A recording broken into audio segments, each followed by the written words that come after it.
Pasmani, Executive Director of the Amherst Area Chamber, and we are back with our Fireside Chat series. And I am so excited for today's interview with Kayem Makdi, the owner of Global Cuts in Amherst. He is in South Amherst, and I would love him to share a little bit about who he is and what he does. Kayem, and how long you've been here? Okay, hello everyone. My name is Kayem Makdi. I am the owner of Global Cuts International World of Barber Styling. We are located at 460 West Street in South Amherst, Mass, next to the Speedway gas station. So you can get a cut and some gas. Hey, I opened up back in, actually this year, May 5th will be 22 years. Wow. So I opened up May 5th of 1999. I've been servicing, by God's grace, the global community itself. That's incredible. That's incredible. Okay, so, you know, here we are 22 years. So I guess last year was 21 years in. Right. All of a sudden, COVID hit. You know, we didn't know what this thing was, what it was all about. We all just, you know, we all thought we were closing for a few weeks, right? Right. A year ago, imagine, it's like it's been a year almost. We all thought we were going to close for a few weeks and maybe, right? And then it was a few weeks, then a few months, and now almost a year. So just, you know, like, how are you doing? How is your business doing? Actually, let me see. So my business is making it, to be honest. We're making it. Yeah, I want you to be honest. Right. No, let me tell a little lie. No, I'm just joking. No, we're making it. We've done, of course, before COVID hit, we were in full function, at full capacity. We were able to just run like a traditional business operation with no restrictions, no barriers. We were good. Right. And how many operators would that be? You have operators in your store. How many operators would that be in your business? There's three of us. Okay. There's three of us. Right. There's myself, and then there's Leslie. Then there's Quinn. You know, that's my little family there. Nice. I've been blessed to have them on my team since the beginning. That's so amazing. I'm still operating with my original staff. That's amazing. Mm-hmm. Wow. That's true small business. I love it. Okay, so all our children grew up here. I raised two boys in the barbershop. Now they're 21. Well, my youngest will be 21 the day after Valentine's Day, February 15th. And my oldest is the day before. No, sir, really? Our own little Valentine's. Yes. Nice. Well, let me say happy birthday. You're going to be 22, right? Great. Right. Yeah, and my oldest is 24. Yep. So we've been so a lot of good years. You know, a lot of great memories, a lot of great experiences, and the community at large here in Amherst is the cornerstone or the foundation of Global Cuts Barbershop. You follow me? You know, without the quality relationships that have been built with the assistance of the local community, the professors, the police officers, the firemen, the students, the mothers, the fathers, you know, everybody helped make Global Cuts what it is. You know, I was just blessed to be the owner, which means to spark, you know, to start the beautiful forest fire. You know what I mean? So we were good. COVID kicked in, and we didn't know what the heck that was. So we didn't know what was going on. You know what I mean? We've never, in my youthful years of living, I've never been confronted with such a dilemma. You know, so it was shocking. It was interesting. It was nerve-wracking and scary, to say the least. Yeah. You know, so with that being said, and with all due respect, most people would normally start to retreat in order to follow some type of a health code or restriction to help lessen this virus, so that we all can hopefully at some point in time in the near future come out back to full capacity in terms of family lifestyle and or business. So with that being said, I had to actually close the shop back in March Okay, so we would close March, close April, and we would close all of May. And that was a doozy. You know what I mean? So there you go. That income went right out the window. You know what I mean? Was it scary? Of course it was, because when your income is pretty much tied to your linear occupation, then all of a sudden that goes out the window. Then you're kind of put in a position where it becomes a different type of a reality check. Okay. So with that being said, I had to humble myself and just kind of put myself in God's hands and let's see what happens there. A little angel called the Amherst Chamber of Commerce called. It said, and I got a notification from you and John. John Page, what's up, John? Yep. Gotta give kudos to all my to John. I know he was the one who contacted you. Right, exactly. And another gentleman, I got to remember his name.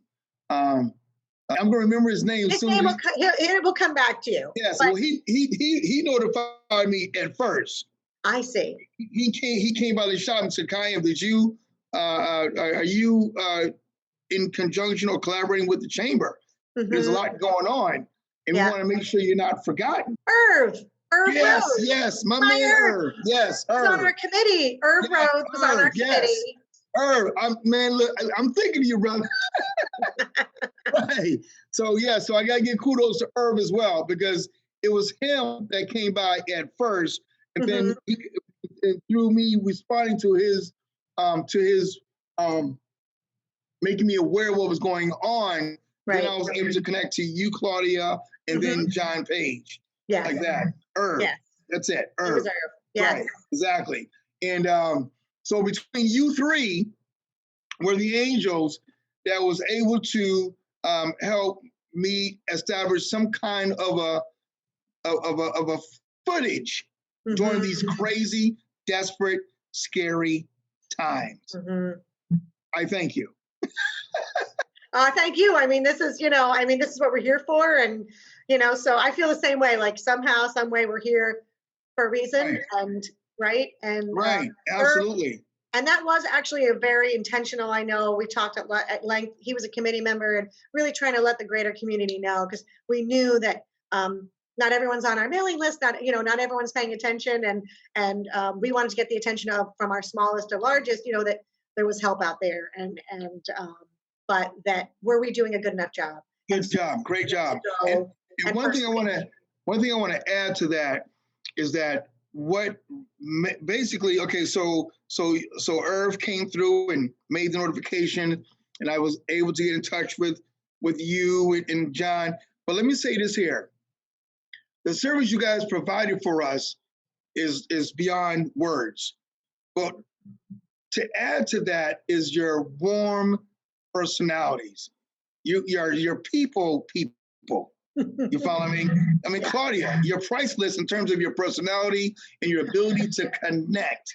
That is awesome. So you don't have that corporate, stiff collar approach to the community. And I applaud you for that. And John Page, same thing. You guys are very, very down to earth.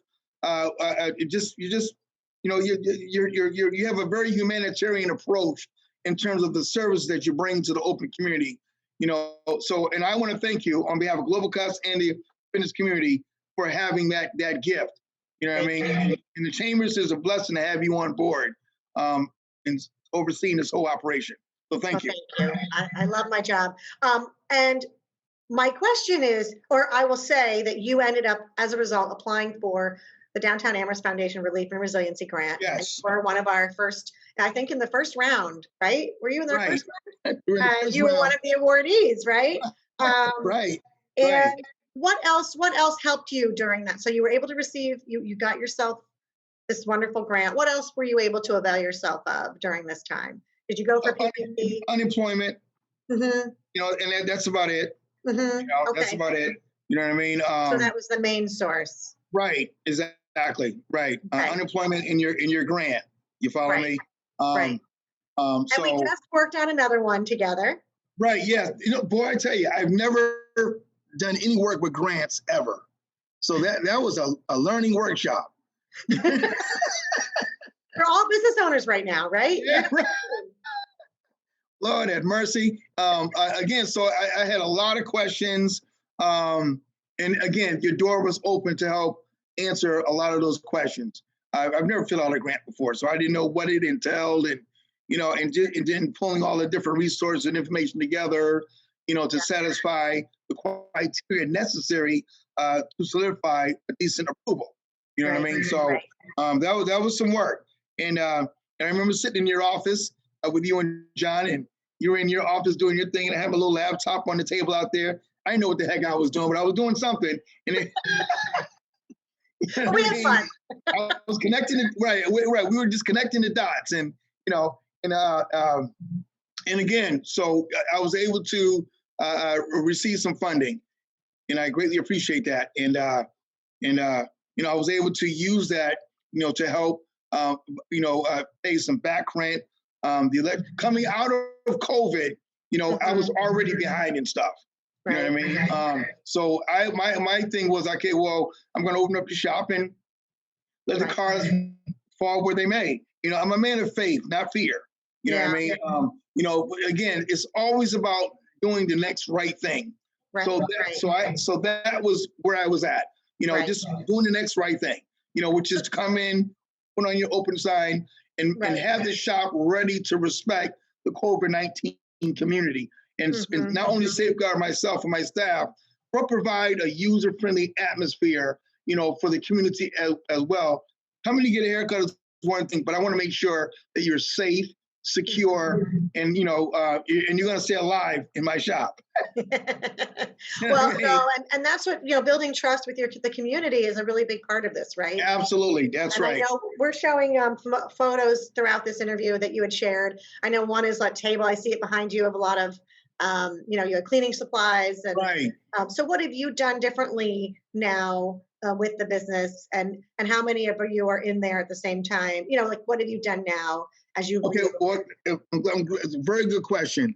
Well, I have a pretty nice size shop in the first place, so in a traditional, before COVID, this was like the Mecca.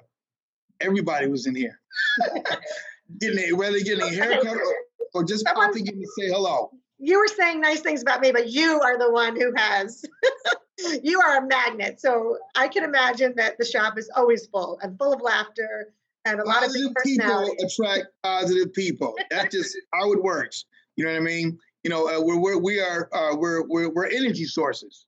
Mm-hmm. You know what I mean? And you know that because you're a very good example of a good energy source. Mm-hmm. You, Irv, John, and the staff around. But for the most part, I lost my train of thought there. We're talking about your shop and pivoting and getting your space ready. Okay.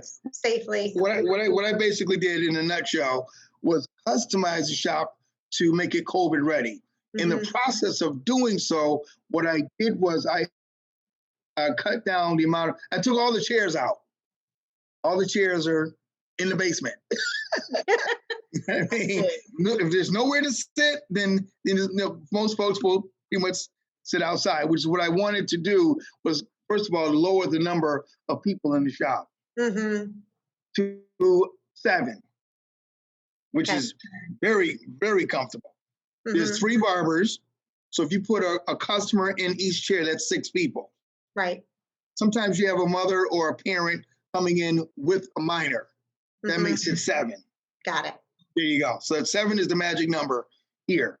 Mm-hmm. We work by appointment in the first place. Yeah. So with that being said, once an appointment is established, the customer pulls up either by text or they'll come to the door to confirm that they're here, and they wait in their car. Okay, and then I'll signal them to come in when the customer leaves. Right. That customer comes in. Got it. Everybody washes their hands. Everybody. Mm-hmm. Wearing a mask, key. Okay. Mm-hmm. So everybody's wearing a mask. Everybody, customers and barbers, well, as barbers, we wash our hands in the first place. It's a part of our occupation to provide sanitary because we're working with people. But the bonus to that is that the customers also wash their hands. Everybody's given a disposable cape, okay, which is thrown away immediately after the customer. So each customer has their own cape. You know, I keep the shop clean anyway. And I also take the extra step to like wipe down doorknobs, toilet handles, you know, things that people actually touch. You know what I mean? Because again, we're talking about how can we be smart and go the extra mile from a creative standpoint, think of ways to lessen the amount of COVID contact. You know what I mean? So the front door handle that people touch to open up the door. You know, there's a bar that people push to leave. You know, so we wipe that down consistently. The telephone, why? Because people when people call to, you know, we have to pick it up. Hello, Global Cut. So that's wiped down. Oh my gosh, everything. You know what I mean? But one thing, but also the faucets in the bathroom. Yes. And also the toilet handle. It's personal services. Yeah. Right. But you know, I remember, and I too was guilty of this, that I didn't want to go to the hairdresser for some time and get my hair cut. And I went back and it was very limited. And so did you see a lot of resistance in the beginning, or were people eager to come back? Or, you know, how did you find it when it all came back and you slowly found a new rhythm? A little of both. Yeah. We've had customers that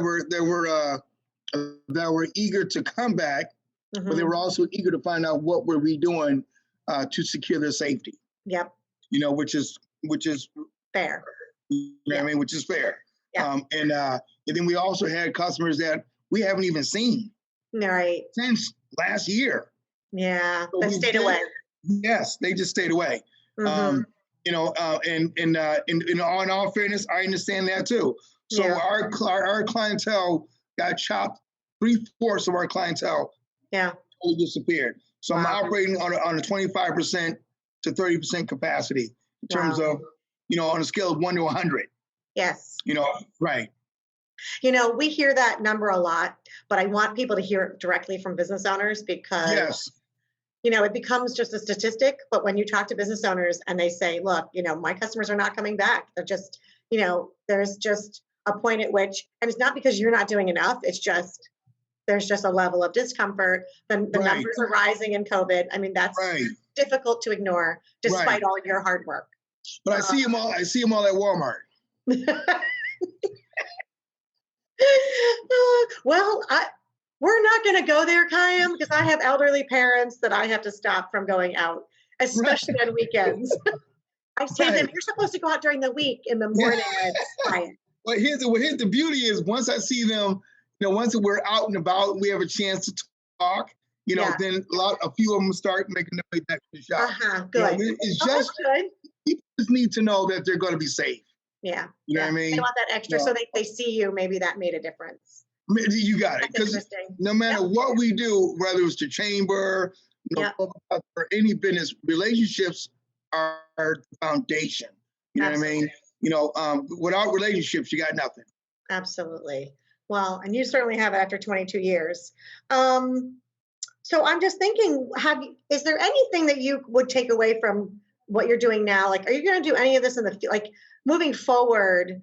It sounds like some of this is a little bit more expensive, like disposable, you know, disposable bibs and that kind of thing. But is there anything that you might keep, or you're hoping you just want to get rid of it when it's all said and done, you know, when we're all feeling safe? Do you feel like this is going to stay around for a while too? Yeah, I mean, you know, something I like, I would definitely, rise the numbers in terms of, you know, having the shop feel more comfortable in terms of the community relationship, you know, so, you know, they're all coming back. That would be a blessing. I will keep I like the part of people washing their hands. That right there to me is key. You know, washing your hands just makes perfect sense. You know, wiping down the counters, you know, and still wiping things down.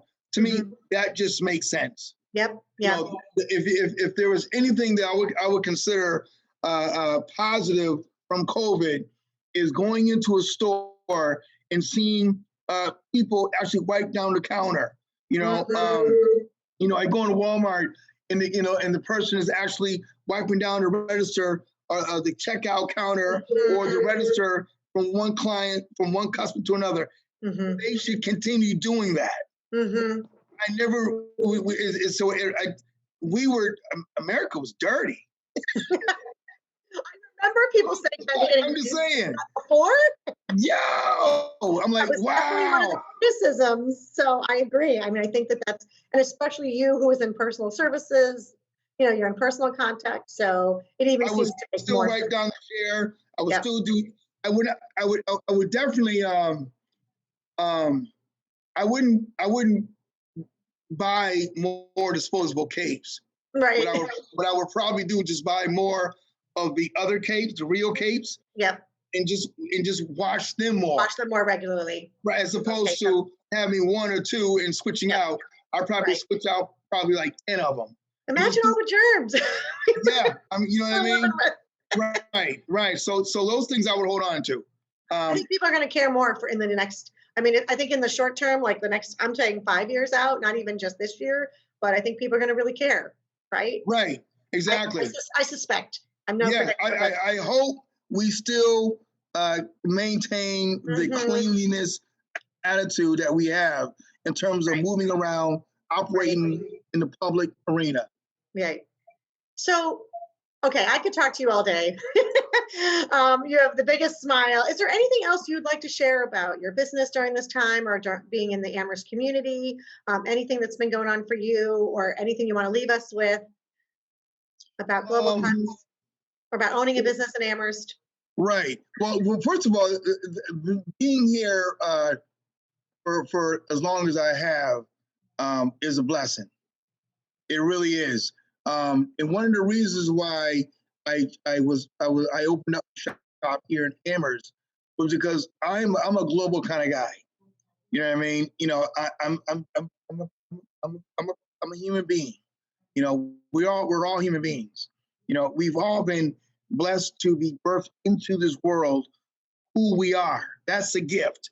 What makes us toxic or non-toxic is our behavior and our character in terms of how we relate to ourselves and to other people.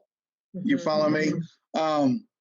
So along with COVID being here and also looking at what's going on in America, you mentioned early on, about I'm sitting right in front of the window, so I see everything. So if you see me going like this, I see you. Yeah. Oh, there's the mailman. We talk about. You asked me, about being an African American. Hey, listen, I'm beautiful. You know what I mean? And I say that in a very humble way because I am. So are you. We're all beautiful.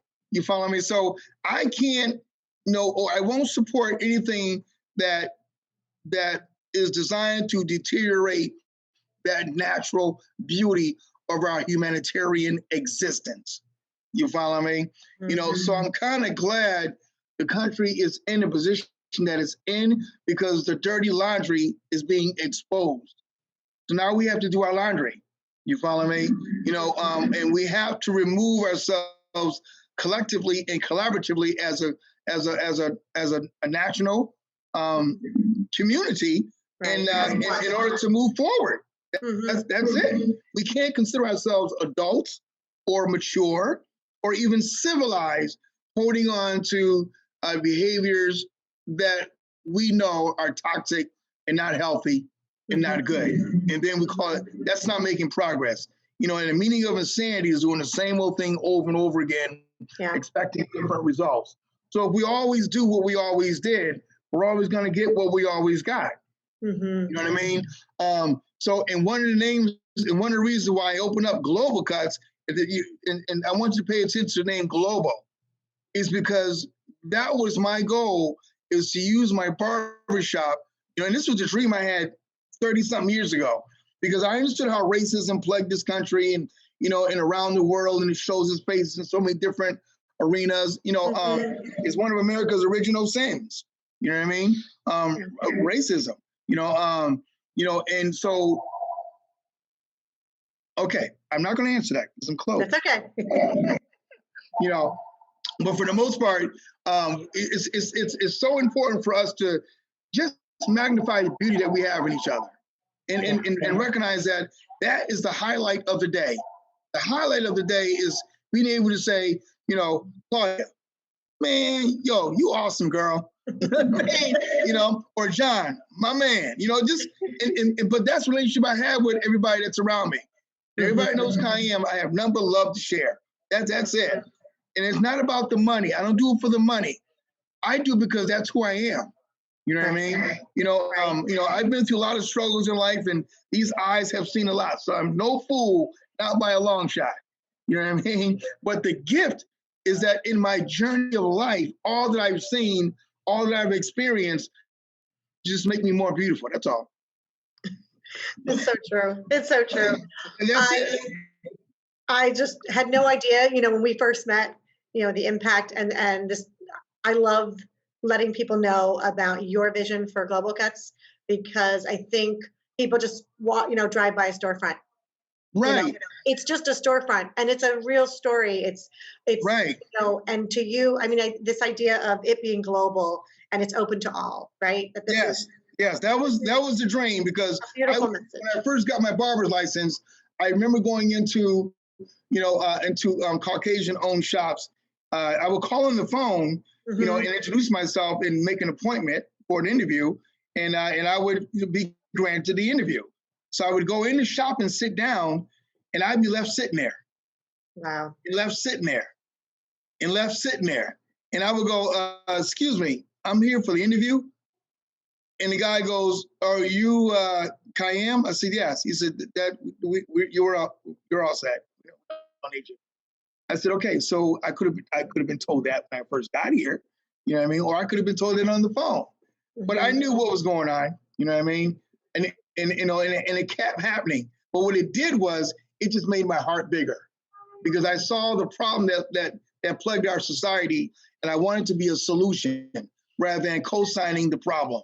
So one of my dreams was that when I opened up, when I was blessed with this particular shop, I named it Global Cuts, International World of Barber Son, because it was a gift that God has bestowed upon me to use as a tool to bring people together just for a haircut. You know what I mean? And it worked, and it's still working. And I've had people come in the shop from different walks of life. I've had some Caucasian brothers and sisters come in who've never been around, African-American brothers and sisters before, and they're going through a culture shock. You know what I mean?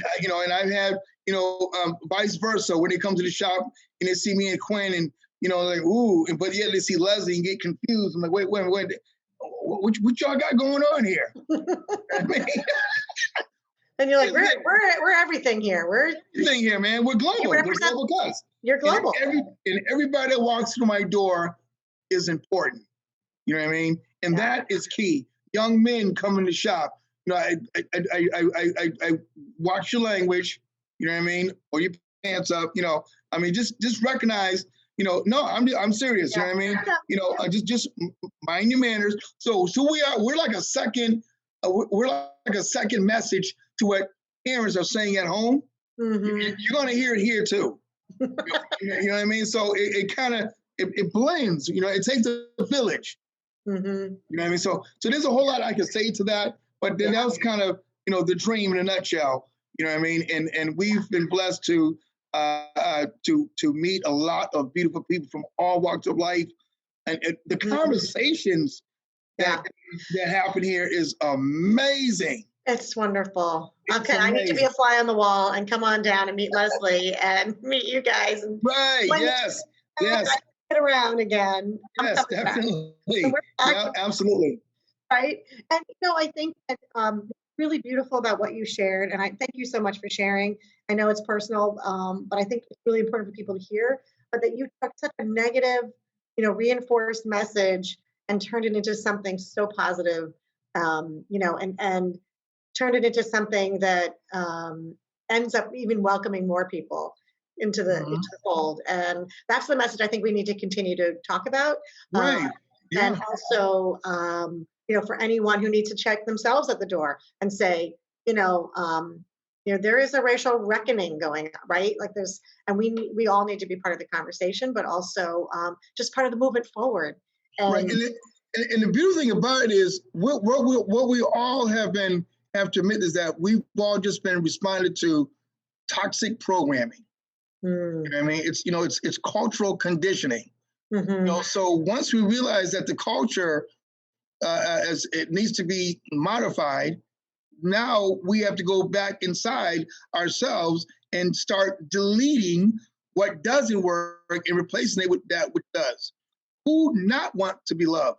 Who right, doesn't want to be respected? that's You right. follow me? Absolutely. So that's the best gift we can give to each other. And no matter whether you're Caucasian, African, Native American, or Asian, that is a beautiful thing. Claudia, you're beautiful. Well, I'm quite sure you don't want everybody walking around looking like you. You know what I mean? And I don't want everybody walking around looking like me. So the variety is a beautiful thing. So I say we end on that note. That is beautiful. I want to thank you, Kayam, for sharing your story. I have been blessed to meet you during this journey. And so this has been, again, a silver lining of COVID, that I've been meeting some amazing business owners. And we're going to stay, that's part of our work now, is to continue to stay connected and support one another. And so I will be seeing you when those chairs come back and I can come back and but I'll be visiting and hanging around. So in the meantime, be well, be safe, and I will see you soon. So thank you Thank all you. for joining us for this month's Fire Chat, and we will see you again next time. Take care. Bye, Kaya. Bye bye. See you later.